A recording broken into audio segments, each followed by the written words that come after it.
La merguez est tout à fait moyenne, mais pense qu'elle est au top. Pourquoi se développer? Lire, faire du sport, travailler? Je n'en ai pas besoin, je suis déjà très bien comme ça. La merguez est remplie d'ego, comme beaucoup de gens aujourd'hui. Ils ne se rendent pas compte qu'être légèrement au-dessus de la moyenne, ce n'est pas suffisant. Et ça ne permet pas de réaliser les désirs les plus fous qui sommeillent en nous. Donc ils ne veulent pas mettre les efforts, ils se contentent d'une petite vie, de petits plaisirs, de gratification instantanée, au lieu d'accomplir de grands objectifs. Si vous pensez que cette façon de vivre ne peut pas rendre malheureux, attendez quelques années.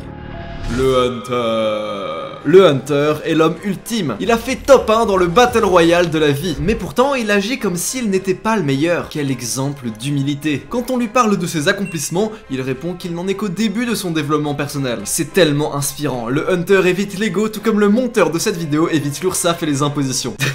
Je rigole. Aujourd'hui, j'aimerais vous parler du souci que vous allez tous rencontrer au fur et à mesure que vous vous développez, que vous devenez une meilleure personne, vous travaillez dur, vous avez de nouveaux trucs, vous faites du sport, vous avez vos projets, tout ça. Au fur et à mesure que vous vous développez, vous allez rencontrer un souci. Et moi aussi, je le rencontre absolument tout le temps. C'est que la réussite, le succès, ça vous fait devenir complaisant. Ça vous fait avoir beaucoup moins la dalle, ça vous donne envie de vous reposer un peu sur vos lauriers. Comme beaucoup de gens aujourd'hui, quand vous accomplissez un truc, quand vous avez un truc un peu stylé, un peu ouf, vous avez envie de vous arrêter là et de dire ouais, j'ai fini le jeu et je suis calme. Et vous avez plus envie d'autant bosser qu'avant, vous avez plus autant la dalle. Tu fais tes premiers milliers d'euros avec ton business que t'as lancé, avec ta boutique de dropshipping à la con, tu te dis mais je suis pas obligé d'avoir un emploi normal, je peux gagner autant sur internet. Du coup tu travailles de moins en moins dur sur ton business en disant ouais bah c'est bon, je peux en vivre. Et c'est très dommage parce que dans n'importe quel projet, dans n'importe quel business, dans n'importe quel truc, tu vois, le plus long, le plus dur, là où tu vas devoir travailler le plus, où tu vas avoir besoin d'avoir le plus la dalle, c'est au début, c'est quand tu dois setup tout le truc et ensuite ça tourne. Moi par exemple je prends l'exemple de cette chaîne. Cette chaîne c'est bon, j'ai fini d'un peu tout setup, le montage, les trucs, les machins, les TikTok, tout ça j'ai fini tout setup. Les vidéos marchent bien, je fais 500 abonnés par jour, juste pendant la semaine à record 3 vidéos et c'est bon, le truc tourne tout seul. Et la chaîne grossit et ça marche. Mais au début, j'avais pas à faire ça. Au début, fallait que je fasse mes 3 vidéos par semaine, j'écrive les shorts, je fasse les trucs, les machins. Tout ça pour en plus ne même pas gagner d'argent parce que les vidéos au début ne font pas de vues. Et du coup, aujourd'hui, parfois ça m'arrive, bah j'ai l'impression de travailler beaucoup moins dur. Parce que le truc tourne, le truc grossit, le truc marche. J'ai plus à travailler tant que ça toute la semaine. Bah écoute,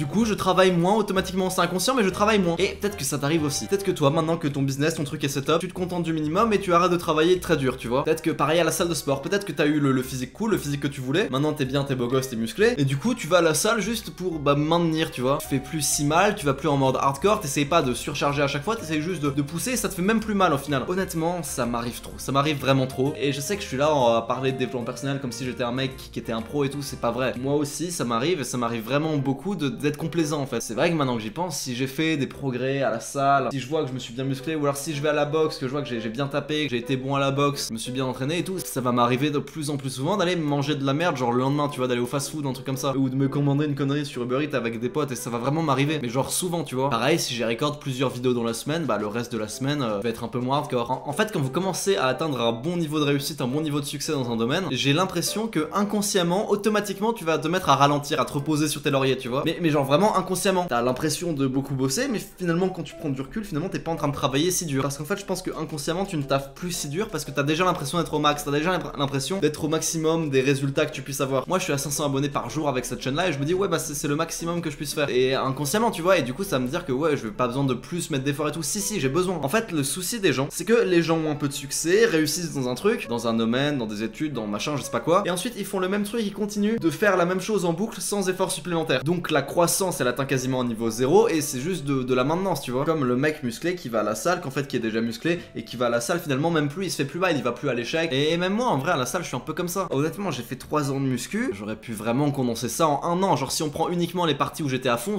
c'est un an de muscu quoi. C'est un rappel qu'on devrait tous savoir et c'est pour ça que je fais cette vidéo, parce que pour moi aussi c'est un rappel. On devrait tous se dire que plus on devient bon, plus on réussit dans un domaine, plus on réussit quelque part, plus on est bon, plus on doit se donner encore plus à fond. Libérer du temps pour lancer d'autres trucs, travailler encore plus. Parce que pour progresser à la salle et dans n'importe où, pour progresser, on doit toujours ressentir le niveau difficile. Ça doit toujours être difficile de soulever des poids à la salle. Pour pouvoir prendre du muscle, faut toujours que soulever des poids ce soit difficile. Et difficile, et bah c'est relatif. Le difficile à la salle de sport, le difficile du début, c'est le facile de maintenant. Donc pour pas maintenir mais pour continuer de croître, tu dois faire toujours plus, tu dois mettre toujours plus lourd, faire toujours plus de séries. Et ça dans tous les domaines, faut toujours que ce soit difficile pour évoluer. Et selon moi, si c'est pas dur, c'est que t'es pas en train de progresser. Pour moi, tu progresses que quand c'est difficile, tu vois. Ça m'énerve ce truc là sur YouTube de revenus passifs. Oui, cette idée de revenus passifs annoncée en 2023, ça n'existe pas. Les revenus passifs, ça ne veut rien dire. Ton revenu passif, déjà faut le setup et ensuite faut le maintenir, tu vois. Tu peux pas juste ne plus rien toucher et faire de l'argent comme ça. Parce que n'importe quel business, n'importe quoi. Prenez n'importe quelle entreprise, n'importe quel business, n'importe quoi, je vous jure que c'est vrai. Si juste on laisse tourner le truc et on n'y touche plus du tout, c'est pas un revenu qui est passif tous les mois, c'est un revenu qui ralentit tous les mois. Quand t'appuies à fond sur l'accélérateur et que d'un coup tu lâches l'accélérateur, la voiture continue d'avancer, mais elle ralentit, c'est la même chose. Là, si j'arrête de faire des vidéos sur cette chaîne, peut-être que je peux espérer faire encore 10 000 abonnés. Pendant quelques semaines, pendant quelques mois, je vais continuer à avoir des abonnés, mais au bout d'un moment, il n'y en aura plus du tout. Tu comprends ce que je veux dire? Un revenu passif auquel tu touches pas, c'est juste un revenu qui ralentit. Parce que à T qui tend vers l'infini, ton revenu chaque mois tend de plus en plus vers zéro. Et vraiment, hein, je dis ça et je crois qu'on se rend pas compte à quel point toi, moi, tout le monde,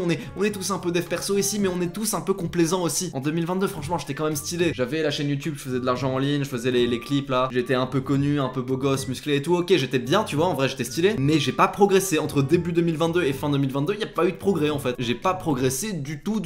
Finalement, je me contentais un peu de ce que j'avais déjà et le travail que je fournissais sur les vidéos, sur le machin, c'était juste pour maintenir, tu vois. Mais je pouvais pas faire évoluer le truc. En bref, en un mot comme en mille, je me contentais de ce que j'avais, je me reposais sur mes lauriers, j'avais de l'ego. Du coup, je travaillais pas spécialement dur, mais j'avais pas spécialement plus de gains. J'avais toujours le même niveau de gains, d'argent, de succès relatif dans plein d'aspects de ma vie. En fait, pour avoir plus de gains, il faut travailler toujours plus dur. Il faut toujours que ce soit difficile. Et mon gars, je te le dis, si t'as pas peur de ta séance de sport avant d'aller, si t'as pas peur de la douleur que tu vas avoir dans les muscles, si tu vas en mode ouais, promenade de santé, tu vas tranquille, mon gars, je te le dis, tu vas pas avoir de résultats. C'est juste pour te maintenir, tu vas pas grossir en muscle, tu vois ce que je veux dire? Si tu vas à la salle en étant pas effrayé, en ayant vraiment pas du tout envie d'y aller parce que t'as peur de la douleur que tu vas avoir, tu vas pas avoir de muscle. Comment on fait du muscle? C'est globalement quand on va à l'échec, c'est quand on a super mal, quand on en peut plus, c'est que la douleur dans le muscle qu'il faut viser, c'est ça le plus important. Si tu veux avoir du muscle, il faut soulever le plus lourd possible, faire le plus de reps possible et vraiment t'entraîner vraiment jusqu'à que tu sois mal, limite au point de vomir. Si tu vas juste pour te maintenir, tu vas te maintenir. La douleur horrible que t'as à la fin de chaque set, à la fin de ta putain de série au leg extension où tu peux même plus te lever, tu tombes par terre et tout, c'est nécessaire ça pour prendre du muscle. Tu vois ce que je veux dire? Que tu débutes ou que tu sois un pro ou machin, faut aller à l'échec pour prendre du muscle. Enfin, faut que t'aies mal quoi, c'est ça que je veux dire. Parce que maintenant, je sais pas si tu parles beaucoup aux go muscu qui sont à la salle, les plus gros, les mecs massifs et tout, tu leur demandes ça fait combien de temps que tu es à la salle, ils vont dire ouais ça fait 5 ans, 6 ans, tu vois. Et genre tu leur demandes et ça fait combien de temps que t'as à peu près ce physique, ils vont dire oh, bah ça fait 3 ans que j'ai ce physique. Genre on va dire que les 3 premières années ils ont fait genre 95% des résultats et le reste c'est 5%. Et je te parle pas de mecs qui sont évidemment big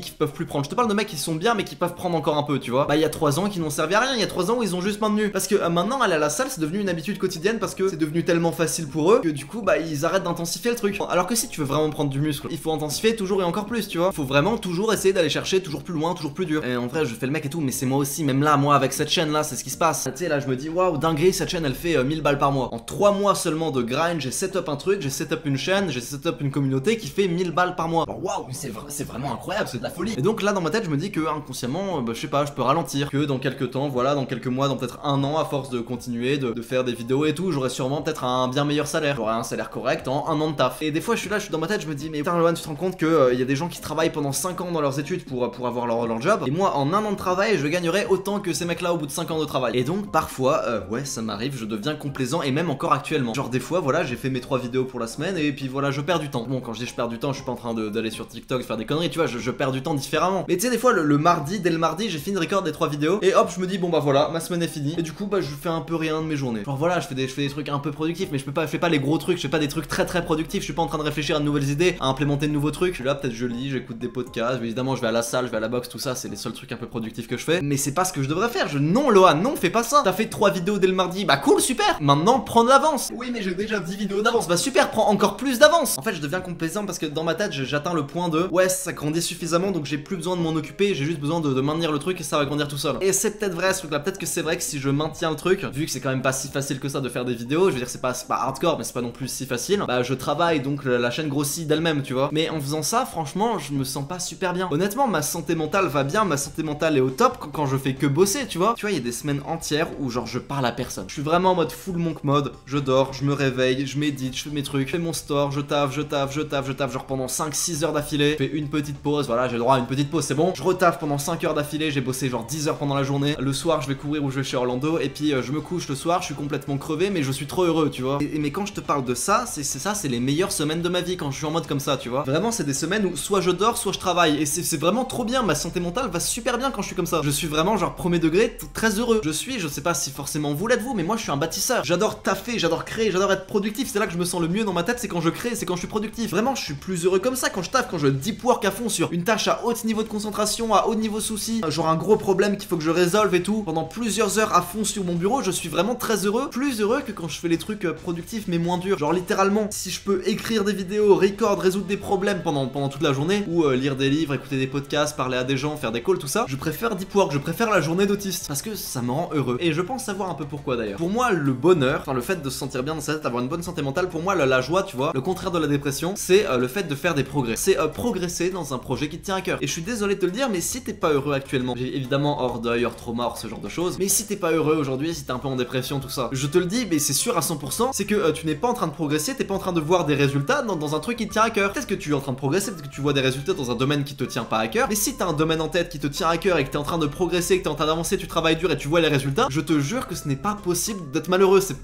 pas possible. Et voilà, et là je suis pas en mode oui, grind, sigma, voilà, on fait que travailler, monk mode, on parle pas au meuf, c'est pas ça que je dis évidemment. Je dis juste que voilà, je fais ça et je te conseille de faire ça parce que ça me rend vraiment heureux, tu vois, de progresser dans un objectif. Tous les soirs je me couche, je suis crevé, mais je suis heureux. Et je pense qu'on a tous un peu ça. Et je pense aussi que si là t'es un moment dans ta vie où t'es en mode ouais, je suis à mon max et tout, je progresse, je suis beau gosse et tout, je suis fort, je suis vraiment bien, je travaille dur, je suis bien, je peux pas faire mieux. Je te le dis, dans quelques temps, si tu dis vraiment que tu peux pas faire mieux, dans quelques temps tu vas bader, tu vas un peu tomber en dépression. Parce qu'en fait c'est le mécanisme naturel de ton cerveau. C'est pour te dire oh bouge-toi le cul, tu vois. L'idée c'est vraiment d'essayer de maintenir plus, d'évoluer plus, de croître, maintenir plus, croître. Je te prends l'exemple d'une chaîne YouTube. Une chaîne YouTube qui se maintient, en fait c'est une chaîne YouTube qui est en train de mourir. Si tu es pas en train d'évoluer, t'es en train de mourir parce qu'il y a d'autres gens autour de toi qui prennent du terrain, tu vois ce que je veux dire. Et c'est ce que je fais sur cette chaîne. À chaque fois je suis avec les monteurs. Chaque montage de mes monteurs est forcément meilleur que les précédents. Et pourtant il y a toujours autant le même nombre de retours. Pourquoi? Parce que c'est moi qui deviens de plus en plus exigeant. Et moi-même je suis plus exigeant sur moi par rapport à ma qualité de parole, comment je parle dans les vidéos, ce que je raconte, ce que je décide de raconter, comment j'improvise, parce que ces vidéos c'est de l'impro essentiellement. Et au fur et à mesure je m'améliore en impro, tu vois. Vraiment avec cette chaîne je suis de plus en plus exigeant et c'est pour ça qu'elle marche bien. C'est pour ça que toi là quand tu regardes les premières vidéos de la chaîne et maintenant ça a rien à voir, ça a vraiment rien à voir. Alors peut-être même que t'étais déjà abonné à l'époque et peut-être même que tu kiffais déjà. Et